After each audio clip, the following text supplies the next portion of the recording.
is one of several notable names filing for arbitration, which, by the way, begins starting next week for several players. So what does that mean? A lot of people out there and probably watching this salary arbitration, we hear this all the time, but what is the process like, Johnny? Well, it's an arbitration, like a court event we're hearing, where you propose your case, you use your comparables to say, I'm like these players, this is why I deserve to pay what they get paid. The team makes their case saying, you're like these players, presumably who don't make quite as much money, and you argue how closely you can be attached to that upper salary group or the lower salary group, and the arbitrator gives something in the middle.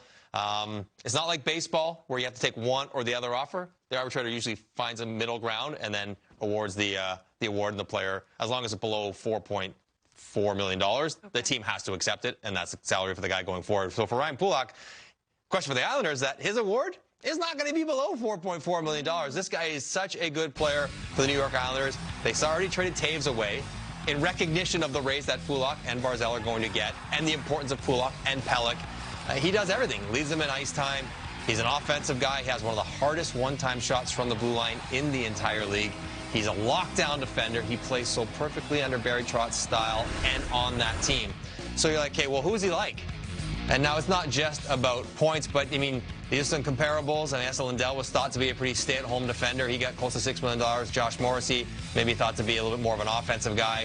Ice time is really quite similar. So I think it's around $6 million under pre-pandemic numbers. I don't know if the arbitrators will take that into consideration, flat cap and all those different things. Great question. That's something that they're going to have to figure out as they go through the process, but that's the numbers he deserves. That kind of territory, that's where Ryan Pulock will end up. Okay, we'll see what happens with him and the Islanders. Meanwhile, the Rangers have several players that will be going to arbitration. The reason they have so much cap space lying around. Yeah. A lot of guys to sign. Let's take a look at all the names that are set to file for arbitration and begin those hearings very soon. Ryan Strome, Tony DeAngelo, Brendan Lemieux, and Alexander Georgiev.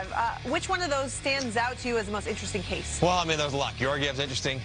They traded Lundqvist away to keep him there. DeAngelo with all his points, but not a very good defenseman. That'll be interesting. But Ryan Strome, to me, is such a fascinating case. He already makes $3 million. He's played for a couple different teams throughout his career, and he had a great year.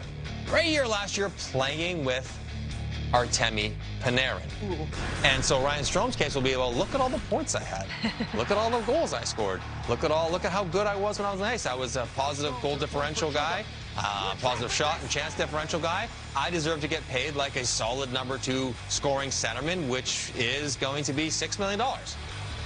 And the Rangers say, well, we like you, we like your skill, but you play with Artemi Panarin, an MVP candidate, and look at the numbers, what you did with him and without him. So with them, amazing in all categories, scoring chances most significantly. But without him, you can't drive your own line, and you were getting caved in your own end, shots and chances against. So unless you're playing with Panarin, are you really a number 2 guy?